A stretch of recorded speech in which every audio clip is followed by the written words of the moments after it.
안녕하세요. 풍수 스튜디오에 오신 것을 환영합니다. 행운의 하루 되세요.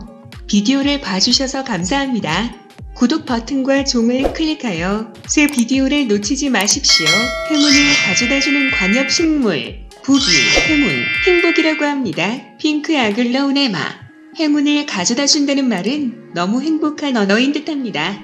예기치 않은 곳에서 나도 모르게 행운이 온다는 것은 누구나 꿈꾸는 누구에게나 언제나 올지 모르는 어쩜 오고 있는 중 꽃말을 보니까 더 그저 기분이 좋아지는 식물이 되었습니다.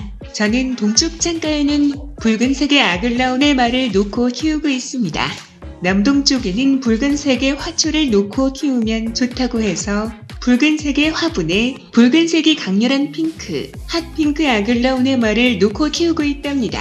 겨울이 되었지만 창틀에서의 아침 햇살을 받게 하려고 이중창의 안쪽 창을 닫지 않고 키우겠는데요. 창틀이어서 약간 추울 텐데도 그 정도의 온도가 좋은지 화초가 너무 잘 자라고 있어서 그대로 키우고 있습니다.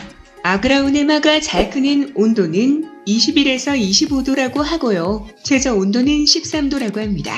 아마도 안방이니까 창틀이라 해도 20도 정도는 유지가 되는 듯합니다.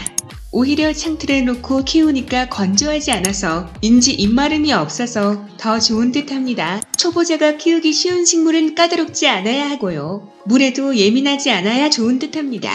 초보자들은 물주기에서 거의 실패를 하는데요. 처음에 화초 키우기 할 때 물을 너무 많이 줘서 거의 실패를 하는 듯합니다. 실내에서 키우는 식물은 햇빛을 보지 않아서 생각보다 약간 건조한 듯 키워야 잘 자라는데 말이죠. 저는 보시다시피 아주 작은 화분에 키우고 있답니다. 거칠기 마른 듯 하면 물을 조금 부어줍니다.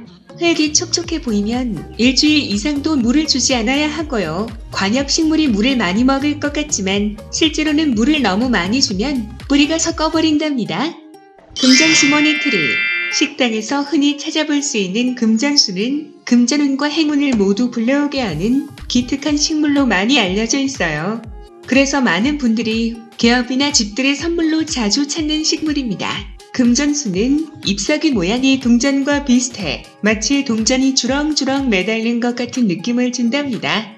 돈나무라고도 알려져 있지만 사실 돈나무는 머니트리로 알려진 파키라라는 식물을 의미하는 것입니다. 금전수 역시 초보자가 쉽게 관리할 수 있는 식물이에요. 거실이나 발코니 내측에 배치하는 것이 좋으며 생장 속도가 매우 느린 편입니다. 금전수 관리 꿀팁. 토양 표면이 말랐을 때 물을 충분히 주는 것이 포인트. 행운목. 꽃을 보기만 해도 행운을 얻는 식물로 알려진 행운목은 7년에 한 번 그것도 불규칙한 주기로 꽃을 피우기 때문에 운이 따르지 않으면 행운목의 베이지색 꽃을 영원히 못 볼 수도 있답니다. 이처럼 행운목 꽃은 워낙 귀하다 보니 꽃이 피면 행운이 온다는 의미에서 행운목이라고 이름이 지어졌다고 합니다. 행운목의 학명은 드라세나 프라그란스, 드라키나 프라그란즈인데요. 꽃향이 굉장히 진하기 때문에 프라그란즈라는 학명이 붙었다고 해요.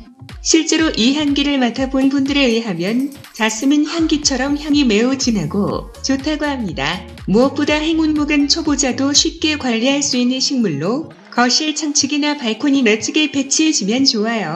행운목 관리 꿀팁. 흙을 촉촉하게 유치시켜주는 것이 포인트. 백년금. 작고 빨간 열매가 많이 달린다는 점이 특징인 백년금은 추운 겨울에도 빨간 열매가 달려있어 영어 이름은 크리스마스 베리입니다. 중국에서는 빨간색을 행운을 가져다주는 색으로 믿고 있다는 사실 다들 알고 계시죠?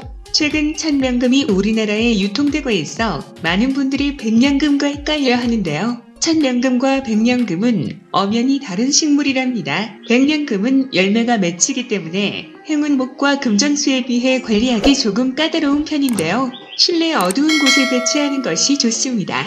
백년금 관리 꿀팁. 금전수와 마찬가지로 토양 표면이 말랐을 때 물을 충분히 주는 것이 포인트. 또한 백량금은 공기 정화에도 좋다는 사실, 관엽식물인 만큼 인테리어에도 제격이니까 올여름의 행운의 의미를 가진 관엽식물을 선물해보시거나 키워보는 건 어떨까요? 산세베리아, 음이온 발생을 많이 해서 실내 공기청정에 좋다고 한다. 무엇보다 키우기가 쉽다. 한 달에 한 번 물을 주면 된다.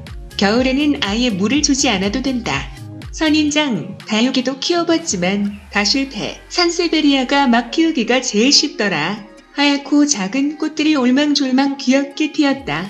산세베리아 꽃말은 관용, 이로움을 주는 우직스런 식물답게 잘 어울린다. 작은 것이 꽃향기가 짙다.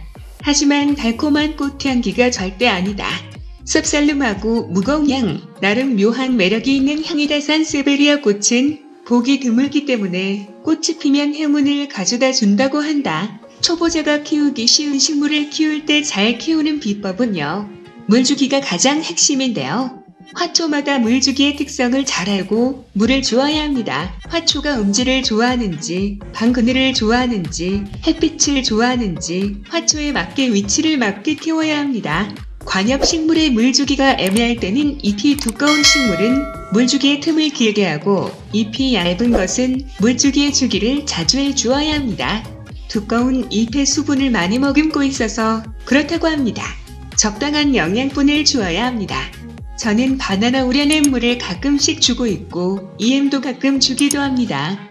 구독과 좋아요 누르시고 풍수정보 빠르게 전달받으세요. 감사합니다. 댓글이나 메일로 궁금하신 풍수정보 말씀해주시면 다음 영상 제작하는 데 참고하도록 하겠습니다.